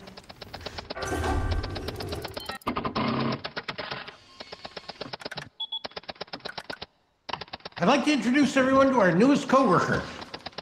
Please welcome James Simon. Have you spoken to the new employee? James? Yeah, sure, a minute. But did you notice anything strange about him? I mean, did he remind you of anyone? Who did you have in mind? What'll it be? I'll just have a Coke. A Coke. And you? Scrambled eggs. And what's their breakfast in the evening? Well, do you still have eggs here? Yeah. And do you have a frying pan? Yeah. Then give me the damn food. Simon, how come you don't have a girlfriend? I don't know. There's someone I've been thinking about. I have all these things that I want to say to her. I know what it feels like to be lost and lonely and invisible. You have to go after what you want. Do you really think she's looking at me? Yeah. All right, now lick your lips. Yeah. What? Show the tongue, but be careful not to look like a lizard. Go. I attract so many weirdos. Never met anyone like James. What is so unique about him?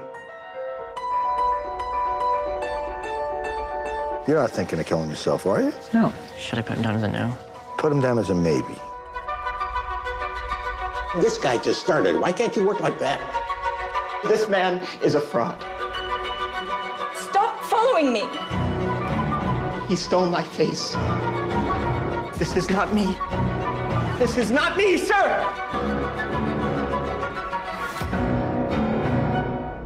Look at me! Look at me! Look at him! He stole my face! So that's it? That's it.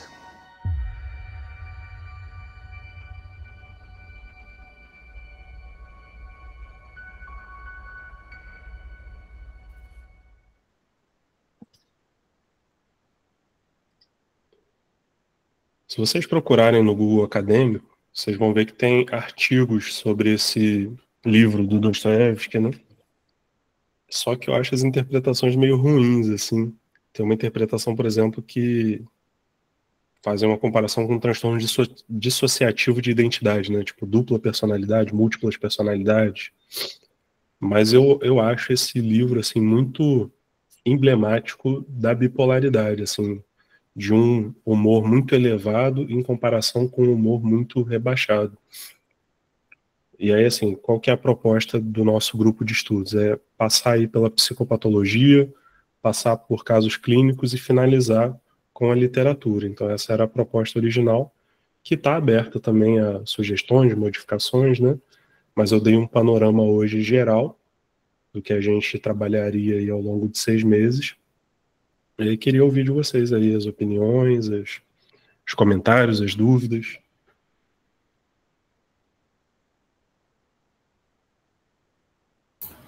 Eu vou começar falando, eu sou suspeita, porque eu adoro o seu trabalho, Victor, né, você, o pessoal do IFE, enfim. Eu vou continuar com certeza, aprendi muito hoje.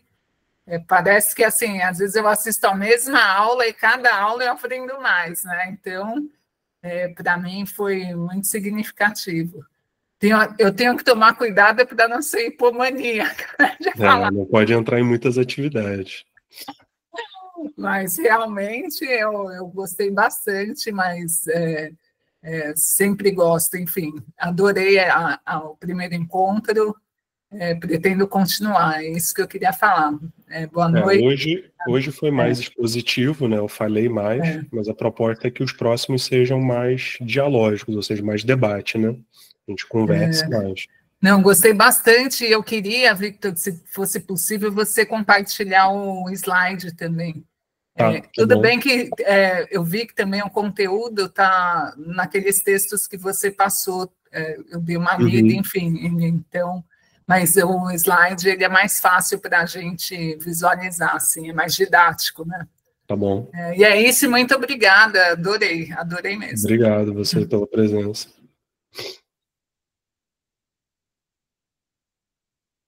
Eu também gostei muito, infelizmente, por uma questão de agenda, eu vou começar um curso agora dia 20, um curso sobre transtorno de luto, e eu não vou poder, mas eu também sou fã do trabalho de vocês, da Fronteiras Fenô, acho que sempre concordo com a Tereza, a gente pode ler o mesmo texto, assistir a mesma aula, né, e tem sempre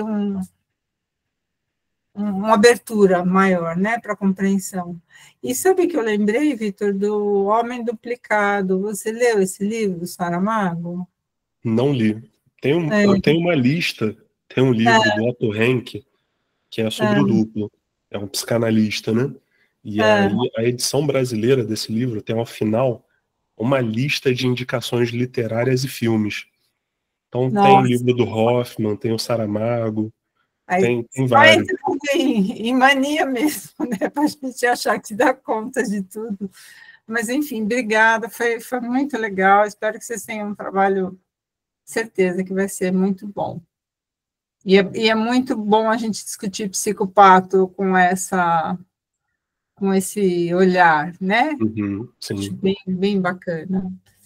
É meio contracorrente, né? Mas eu acho muito importante. Gente, beijo, boa noite, obrigada, viu? Boa noite. Eu gostei muito também, né, da proposta, do que já foi trago aqui hoje, e eu estou interessada em participar do grupo. É um tema que está me interessando muito, e principalmente sobre o olhar da fenomenologia, né? Então, eu estou dentro. Tá bom. Obrigado aí pela presença.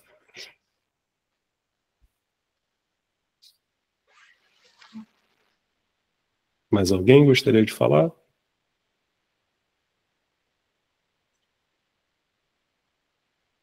Vitor, deixa eu só falar, tem minha colega de psiquiatria, a Tereza, também psicóloga maravilhosa. Não sei se ela vai ficar ou não, eu gostaria muito que ela ficasse, né? Porque a gente atende lá na psiquiatria e isso conversa muito com a gente. Ela, assim, ainda tá inclinada na abordagem, mas como você falou, eu acho que esse grupo, ele abraça todas as abordagens, né? Porque, tudo bem, não vai ter o olhar psicanalítico, né? Que ela está conversando com ele, mas, assim, na fenomenologia, eu acho incrível, porque a gente não tem aquele olhar do diagnóstico, é isso, a gente nota a experiência, né? Então, eu acho assim maravilhoso, e também para você navegar em outros mares, né? Que faz parte. Sim. Fala, tem alguma coisa aí para a gente? Essa Tereza é incrível. Ela realmente falou, vai lá, escuta, até escutar uma outra ideia, uma outra escuta, e a fenomenologia, realmente, assim, qual é a minha preocupação? Por eu não ser da área e não estudar, tipo assim, eu acompanho numa boa, independente de estar nesse meio, entendeu? Sim, acredito que sim. Uma característica do Fronteiras é que a gente não fala fenomenologias, assim. A gente tenta falar uma linguagem bem acessível, né? A gente não se perde aí na parte filosófica, não. Uma coisa mais prática mesmo. Não, e assim, o interessante é que, por exemplo, o que a gente vivencia lá, você falando, vai elucidando as coisas na nossa cabeça, a gente vai...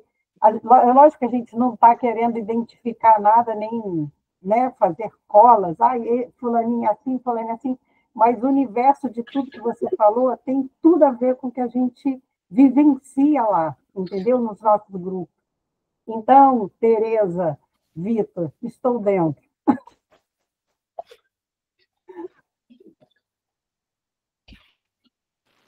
Ô, Vitor, surgiu uma dúvida aqui, que você disse que depois, mais ao final, vai passar pela parte de casos clínicos, aí você vai apresentar situações e a gente vai poder trazer alguns exemplos também? Como é que você planejou?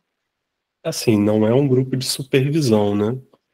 Eu não tenho garantia de que todo mundo que vai participar seja da área, seja psicólogo. Então, eu tenderia a não trazer casos clínicos de vocês. Pegaria casos clínicos da literatura mesmo.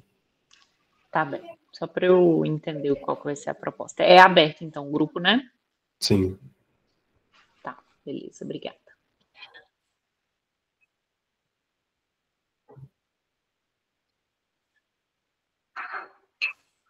Podemos encerrar, então, pessoal?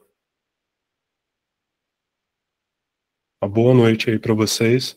Aí, acho que todo mundo concordou, né? Eu vou tentar colocar no YouTube depois como uma aula aberta.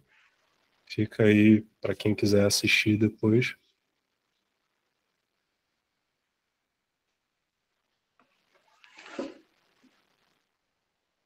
Beleza?